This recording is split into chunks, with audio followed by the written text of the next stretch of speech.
నాకే తెలియకుండా ఉన్నట్టుండి నేను గర్భవతినయ్యాను. సిగ్గుతో ఈ విషయాన్ని నేను బయట పెట్టలేదు. చంపా రాజ్యానికి చెందిన అందమైన అమ్మాయిలు ఉన్నట్టుండి వాళ్ళకి తెలియకుండానే గర్భవతులైపోతున్నారు. మామూలుగానే ఆ రాజ్యంలో తరచూ వింత వింత రోగాలు వస్తుంటాయి.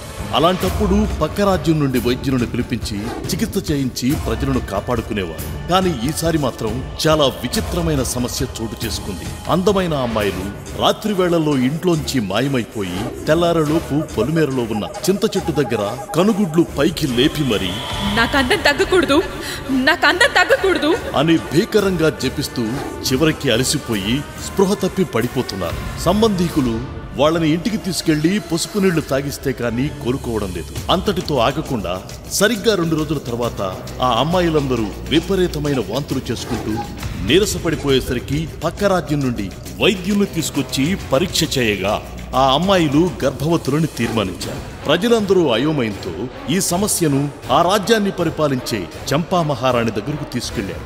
సమస్య మొత్తం విని ఆ మహారాణి, ఈ సమస్య పరిష్కారం వైద్యుల వల్ల కాదు, దీనికి ఒక్కటే మార్గం, ఒంటరిగా నేనే వెళ్తాను అని చంపా మహారాణి అర్ధరాత్రి వేళ శ్మశానానికి వెళ్ళింది. అక్కడ ఒక అఘోర క్షుద్ర పూజలు చేస్తూ కనపడ్డాడు. అతను దగ్గరకు వెళ్లి, స్వామి, నాకే తెలియకుండా ఉన్నట్టుండి నేను గర్భవతినయ్యాను. సిగ్గుతో ఈ విషయాన్ని నేను బయట పెట్టలేదు. కానీ నాకు జరిగినట్టే రాజ్యంలో ఉన్న అమ్మాయిలకు కూడా జరుగుతున్నాయి. అసలు ఎందుకు ఇలా జరుగుతుందో తెలుసుకోవాలని వచ్చాను స్వామి.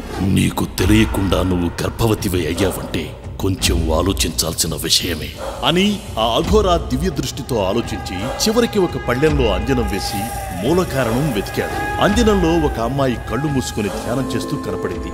ఆ అంజనం పళ్ళెంని చంపా మహారాణికి చూపించాడు. మహారాణి ఆ అమ్మాయిని చూసి భయంతో వణికిపోతూ, అమ్మా, నువ్వు చనిపోలేదా అనగానే అంజనంలో కనపడిన అమ్మాయి ఒక్కసారిగా కళ్ళు తెరిచి తన ఎర్రటి కళ్ళతో చంపా మహారాణి వైపు చూస్తూ భయంకరమైన గొంతుతో, నాకందం తగ్గదు.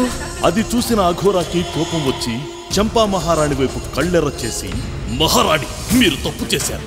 మీరు ఈవిడ కూతురన్న నిజాన్ని ఎవరికి చెప్పకుండా దాచారు. స్వామి, కోపడకండి. ఆ నిజాన్ని ఎందుకు దాచానంటే అని మహారాణి అఘోరాకి గతంలో జరిగిన సంఘటనలు చెప్పగా అఘోరాకి చెమటలు పట్టి ఒక్కసారిగా స్తంభించిపోయాడు. నిజానికి అంజనంలో కనపడిన అమ్మాయి ఎవరు? ఇప్పుడెందుకు రాజ్యంలో ఉన్న అమ్మాయిని పీడిస్తుంది?